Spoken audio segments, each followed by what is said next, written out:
Modern work feels suffocating. You're drained, frustrated, and wondering, what's the point? Burnout, endless meetings, and to-do lists, it's like we're running in circles. But here's the thing. This isn't just about bad jobs or bad bosses. There's a deeper problem here. One that philosophers have been wrestling with for centuries. So, why does work feel so meaningless? And more importantly, what can we do about it? Let's break it down. So you ever feel like no matter how hard you work, it's never enough?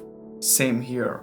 We're constantly fed this idea that if you just grind harder, everything will fall into place. Get that promotion, hit those productivity goals, and maybe, just maybe, you'll finally feel fulfilled. But let's be honest, how often does that actually happen?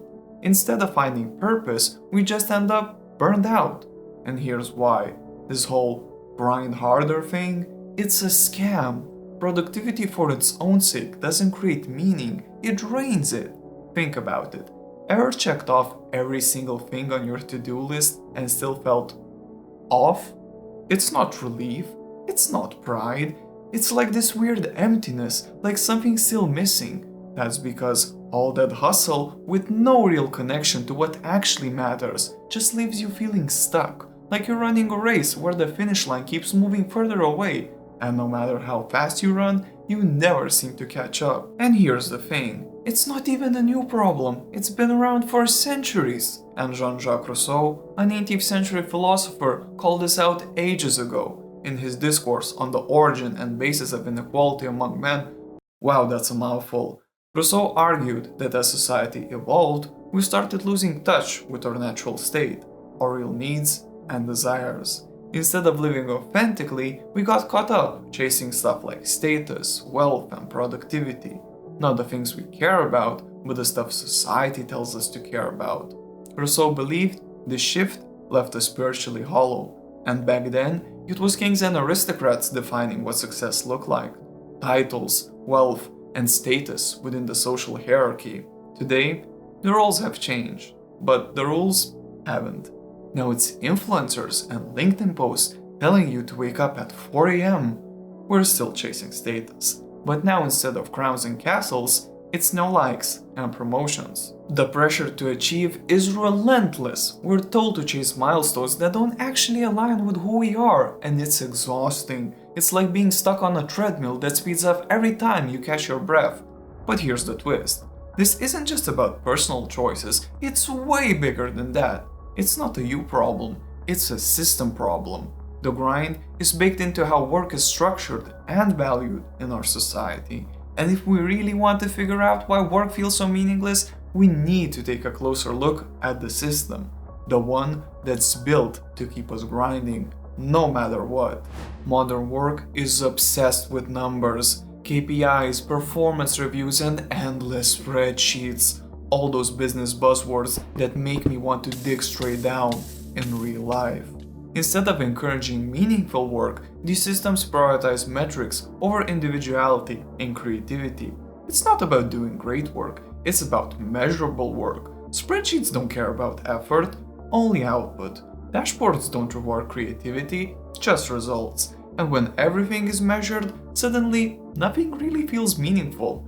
Funny thing is, Max Weber saw this coming over 100 years ago. He called it the Iron Cage. In the Protestant ethic and the spirit of capitalism, Weber warned that modern systems, built for control and efficiency, would eventually trap us in a structure where everything is reduced to numbers. In Weber's Iron Cage, we trade meaning and freedom for predictability and productivity. We give up autonomy for efficiency. And in the process, we lose the ability to shape our work into something that actually feels meaningful. And this isn't just some abstract theory, it's happening right now. Take teaching, for example. Teachers aren't just teaching, they're buried under standardized curricula and endless performance metrics. Instead of tailoring lessons to their students, they're forced to teach to the test. Classes get optimized for test scores, not curiosity or critical thinking. So, when a job becomes all about hitting targets, is it really surprising that people feel disconnected from their work? But here's the thing. It's not just about being stuck in the cage, it's about how the cage changes you. When your work starts to feel transactional, impersonal, like it exists in a vacuum, it stops feeling meaningful. It just becomes another thing you do to get by. And that brings us to one of the sharpest critiques of modern work, Karl Marx's idea of alienation. It's a concept that is just as relevant today as when it was when he wrote about it. Modern work pulls us away from ourselves, and Karl Marx saw it happening all the way back in the 1800s. In his economic and philosophical manuscripts of 1844, he argued that modern work doesn't just separate people from their labor, it separates them from themselves. And this isn't just some random side effect, it's built into the way the system works. Marx broke it down into 3 key layers, and once you recognize them, you'll start to see them everywhere. First, there's alienation from the product of your work. Back in Marx's day, factory workers spend their shifts making products they never use, never own, and sometimes never even see again. Today, it's just as obvious, especially in the gig economy. I used to work as a freelance video editor, cranking out short-form clips from endless podcasts. The irony, I don't even really watch reels or shorts like that, but there I was, spending hours cutting up content from brain-dead podcasts I didn't even care about, for an audience I didn't even relate to. It felt like I was churning out clips to hit deadlines. No meaning, no purpose, just another task to check off. Next, there's alienation from the process of work itself. Most of us have little control over how we work or why it even matters. Look at corporate jobs. You're following orders, filling out forms, and hitting quotas, but barely ever get to engage with the bigger purpose behind it all. Rigid hierarchies and performance metrics control every move you make. Creativity, autonomy, they're secondary to efficiency. Finally, there's alienation from yourself. This one cuts the deepest. It's when the work you do feels like it has nothing to do with your skills, values, or goals. It's not an extension of you anymore. It's just a way to keep the bills paid. Over time, the disconnect wears you down. You start to feel like you're living 2 separate lives. The person who wants to grow and the person who just needs to get through the day. A lot of people are stuck here. Not just tired, but emotionally drained. It's not burnout, it's something more hollow. And just when it seemed like the system couldn't push us any further, AI showed up. Machines aren't just handling repetitive tasks anymore. They're creeping into problem solving, decision making, and even creative work. The kinds of jobs we used to think only humans could do. So what happens when even those jobs aren't ours anymore? If you're wondering what's being lost as AI takes over, Hannah Arendt had a clear answer. Arendt, a 20th century philosopher, drew a distinction between 2 kinds of effort in her book, The Human Condition: labor and work. It's a distinction that's crucial to understanding the role AI is starting to play in our lives. Here's how it works. Labor is survival work. It's the repetitive, necessary tasks that keep things running. Food production, cleaning, answering customer service calls. Stuff that's done, consumed, and then has to be done again tomorrow. It doesn't leave anything behind. This is exactly where AI thrives. It's faster, cheaper, and more efficient than people at these kinds of jobs. Call centers, warehouses, delivery logistics. This is AI's playground. The second a task becomes repetitive and predictable, AI swoops in to automate it. That's why every discussion that's about AI always seems to lead back to automation. But work is different. Work isn't about survival, it's about creation, it's about making something that lasts. Unlike labor, the products of work don't just disappear, they stay. Think about art, philosophy, music, and architecture. These are the kinds of things Arendt would call work. It's not just effort for the sake of effort. It's effort that leaves a mark on the world. And here's where it gets concerning. AI is creeping into this space too. It's not just automating labor anymore, it's coming for work. Take writing for example. In Arendt's framework, writing isn't labor, it's work. It's something that stays, like novels, screenplays, and essays. But AI can now generate marketing copy, news articles, and even screenplays. So, what happens now? Is work becoming labor too? If machines can crank out creative work, does that mean work becomes disposable, consumed, forgotten, and done again tomorrow? That's the deeper crisis Arendt's philosophy points us to. Labor is supposed to be disposable, work is supposed to endure, but if AI treats all effort as disposable, it's not hard to see how our connection to work starts to break. If you're finding this breakdown useful so far and want more like it, make sure to subscribe.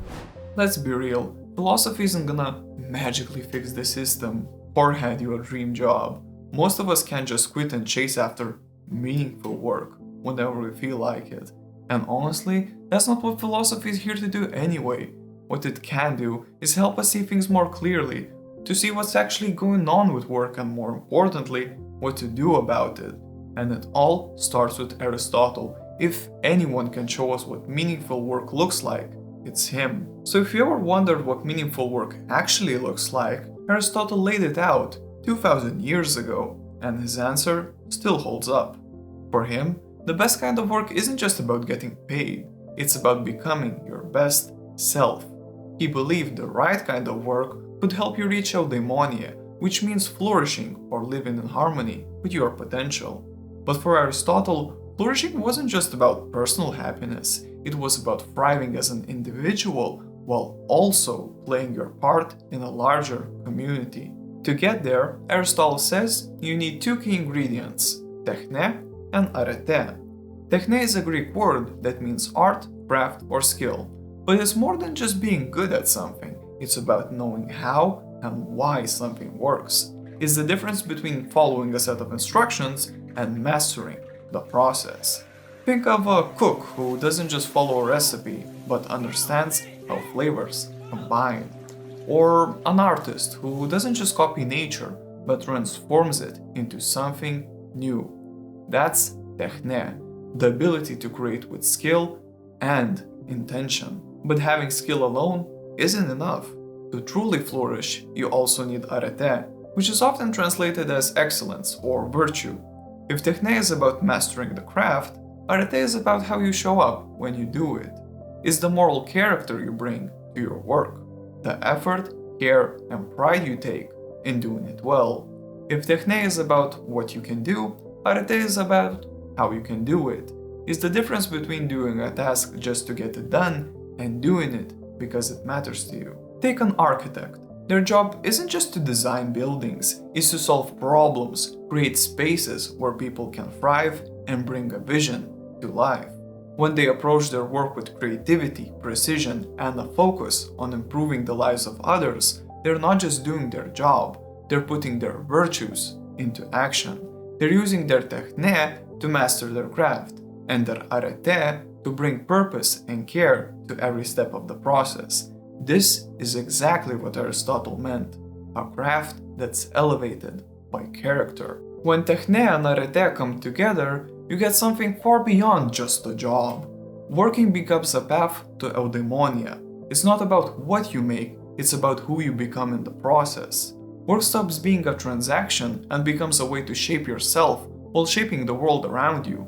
Of course, this ideal isn't always easy to reach. Things like financial pressure, systemic barriers, and limited opportunities can make it feel distant. Not everyone has the access to work that makes them fully pursue techne and arete. But it's not about perfection, it's about progress, the process of refining your craft, living out your values, and moving closer to eudaimonia isn't just worthwhile, it's transformative. If your work reflects both techne and arete, you're on the path to flourishing. But what about jobs that feel disconnected, repetitive, and just straight up absurd? That's a whole different challenge, and that's where Camus has something to say. Not all work fits the ideal Aristotle had in mind. For a lot of people, work feels disconnected, repetitive, or completely meaningless. But Albert Camus a 20th century philosopher that's known for being an absurdist, offers a different way to see it, one that doesn't rely on perfect conditions or ideal jobs. So, what's the absurd all about? Camus describes it as the clash between two forces, our desire for meaning and the world's refusal to give it to us. We want things to make sense, we want purpose, order, and understanding, but the world, it doesn't really care. Camus calls it the confrontation between the human need and the unreasonable silence of the world. It's not just about bad jobs or boring shifts, it's about living in a world that refuses to give us the clear meaning we're looking for. To explain this, Camus wrote one of his most famous essays, The Myth of Sisyphus. In it, he explores the story of Sisyphus, a figure from Greek mythology. Sisyphus was a king who defied the gods by cheating death, more than once. As punishment for his defiance, he was condemned to an endless task, rolling a boulder up a hill only for it to roll back down every time he reached the top, over and over, with no finish line in sight. Camus saw this as a perfect symbol for the human condition, constantly striving, constantly repeating, and constantly being knocked back down. But here's where Camus does something unexpected. He doesn't treat Sisyphus as a figure of hopelessness. Instead, he argues that Sisyphus represents something more powerful. He says that in a way, Sisyphus wins. The moment Sisyphus accepts that his task is never ending, he no longer is crushed by it. He becomes free. That's why Camus famously writes, "One must imagine Sisyphus happy." It's his most well-known line, but it's also one of the most misunderstood. Camus isn't saying Sisyphus is grinning ear to ear as he rolls the boulder. Instead, he's showing us that, by accepting the struggle and refusing to be broken by it, Sisyphus asserts his freedom. This idea, finding freedom in the face of an absurd task, brings us back to modern work. Take the example of a hospital janitor. On the surface, their job seems pretty straightforward: cleaning floors, sanitizing rooms, making sure everything stays clean. But there's something deeper going on. They're not just cleaning floors, they're pushing back against death itself. Every surface they sanitize is a battle against disease, infection, and decay. Those forces are always there, ready to creep back in. No matter how perfectly they clean, the hospital will get dirty again tomorrow. The job is never done. It's a perfect Sisyphean struggle. But here's the part people miss. Camus wouldn't tell the janitor to just find joy in their cleaning. Instead, he'd say they have the power to reclaim the task as an act of rebellion. Society might say, "Oh, you're just a cleaner," but if they approach their work with care, precision, and defiance, it stops being just cleaning. It becomes a quiet resistance against the forces of decay and death. The task doesn't change, but the meaning of the task does. That's the rebellion Camus is talking about. It's not about seeking happiness in the task, it's about refusing to be crushed by it, even when it feels pointless. Work can feel like a grind, and far from what we'd hope for, but philosophy offers some insights into how we can approach it. Aristotle shows us that meaningful work happens when we align our skills and values with our actions. Camus reminds us that even if work feels pointless, we can still face it with defiance and dignity.